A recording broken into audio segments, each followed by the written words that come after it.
కృష్ణానదికి వరదలు వచ్చిన వెంటనే బుడమేరు పొంగిన వెంటనే ఇది మన ధవళేశ్వరం కానీ లేదంటే ఇక్కడ మనకి ఏలేరు కానీ ఇవి కూడా నీటి మట్టాలు పెరుగుతూ ఉన్నాయి.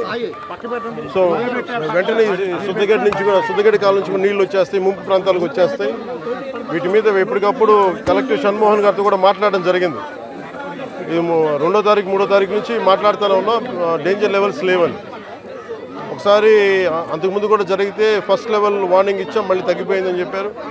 ఇది కూడా ఏంటంటే కంటిన్యూస్గా మనకి విపరీత వర్షపాతం, క్లైమేట్ చేంజ్, ఇవన్నీ ఈ పరిస్థితుల వల్ల రాష్ట్రం ఎప్పుడు అన్ప్రెసిడెంటెడ్, ఎప్పుడు చూడనంత వర్షపాతం ఇవన్నీ జరుగుతూ ఉన్నాయి. ఈ నేపథ్యంలో ఇది ప్రత్యేకించి ఇప్పుడు లోపలికి వెళ్ళి చూస్తుంది వైఎస్ఆర్ కాలనీ, జగనన్న కాలనీ పేరు ఏదని అనుకోండి.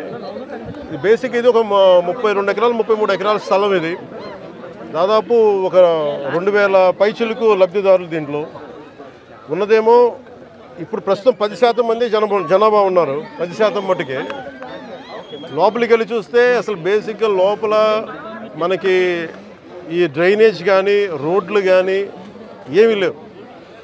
కనీసం వాళ్ళు అడిగేది అంటే కనీసం ఇప్పుడు దీనికి కనీసం బ్రిడ్జ్ చేయమని అడుగుతూ ఉన్నారు. చిన్నపిల్లలు ఇరుక్కుపోయారు అది ఇది అని. తక్కువ ధరలకు ఉన్నది అధిక ధరలకు ఉన్నది చెప్పంటారు. ఇక్కడ తక్కువ ధరకు ఉన్న దానికంటే ఆ విషయంగా వస్తున్నాం. నా నోట్లో మాటలు మీరే చెప్తారు.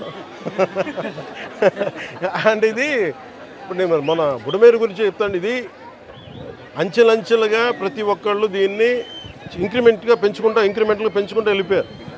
ఉదాహరణకి ఒకరితో మాట్లాడుతుంటే, వాస్తువులతో మాట్లాడుతూ ఉంటే ఇది 2 లారీలు వెళ్ళేంత దారి ఉంది.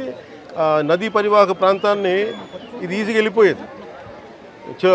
కొంతమంది చెట్లు వేసి ఆ గట్లని వాళ్ళ పొలాలు కలుపుకోవటం అదొకటి. ఇది చాలా ఇంక్రిమెంట్లు జరిగింది. కానీ ఇది మట్టుకు ప్రత్యేకించి ఈ జగనన్న కాలనీ మట్టుకు గత ప్రభుత్వం చేసిన తప్పులు. ఇది ఆల్రెడీ 4 అడుగులు లోతట్టు ప్రాంతం. ఇది చిన్నపాటి వర్షం వస్తే మునిగిపోయే ప్రాంతాలు ఇవి. అలాంటి చోట్ల వీళ్ళు 30 ఎకరాల పైగా 32-34 ఎకరాల పైగా వీళ్ళు ఇచ్చారు. ఇది మామూలుగా మనకి రిజిస్ట్రేషన్ ప్రకారం మనకి 13 లక్షలు ఉండేది. అది మార్కెట్లో మనం చూస్తే 30 లక్షలు. దీన్ని వీళ్ళు 60 లక్షల రూపాయలు పెట్టుకున్నారు. సో ఇది జగనన్న కాలనీ అనేది గత ప్రభుత్వం చేసింది ఎన్ని 100 కోట్ల 1000 కోట్ల తేల్చి మన క్యాబినెట్ మీటింగ్లో తేల్చి చెప్పాలి. అన్ని మొత్తం కూర్చున్న దాని మీద వర్కౌట్ చేస్తున్నాం. దాంట్లో భాగంగా చూస్తే 30 లక్షలు మార్కెట్ రేట్ ఉండగా 60 లక్షలు పెట్టుకున్నారు. అది లోతట్టు ప్రాంతం. ఎవరు ఈ రోజుకి 10% మించి ఎవరు మనకి లబ్ధిదారులు లోపలికి రాలా. దాన్ని బట్టి మీకు అర్థం చేసుకోవచ్చు. ఇలాంటి చోట్ల ఇప్పుడు ప్రత్యేకంగా ఛాలెంజ్ చేసి వీళ్ళు చేసిన తప్పుల్ని మేము కవర్ చేయాలి. వీళ్ళు ఇచ్చేసారు, ఆ తప్పుల్ని కవర్ చేయాలి. వాళ్ళకి ఇన్ఫ్రాస్ట్రక్చర్ ఏదైతే అవసరాలో ఆ ఇన్ఫ్రాస్ట్రక్చర్ డెవలప్ చేయాలి. ఇది ఇప్పుడు అలా కాదు. ఇప్పుడు మీరు ఏలేరు ఆధునీకరణకి వీటన్నిటికీ మీకు నిధులు కొరత, అంతే కదా. బేసిక్ నిధులు కొరత. మరి ఇక్కడ ఒక్క చోట మీరు ఇక్కడే చూస్తే దాదాపు 13 కోట్లు, దాదాపు మీరు చూస్తే 30%, 13 కోట్లు ఇక్కడ ఒక్క ఈ కాలనీకే వేస్ట్ చేశారు. ఇలాంటి ఒకరు చెప్పండి.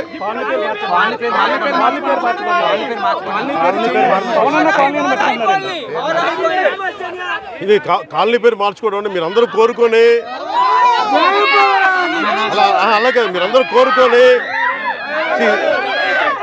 ఒక నిమిషం. కాలనీల పేర్లు ఎందుకు నాయకుల పేర్లు ఉండకూడదు చెప్తా. వాళ్ళ జేబులో డబ్బులు కాదు. అందుకని మనం చేయాల్సింది ఏంటంటే నేల కోసం పనిచేసిన నాయకుల పేర్లు పెడితే మంచిది. అదే మన జాతీయ నాయకులు చాలా మంది ఉన్నారు, రాష్ట్ర స్థాయి నాయకులు ఉన్నారు, పిఠాపురం మహారాజు గారు ఉన్నారు. అలాంటి గొప్ప మహానుభావుల పేర్లు పెడితే మంచిది.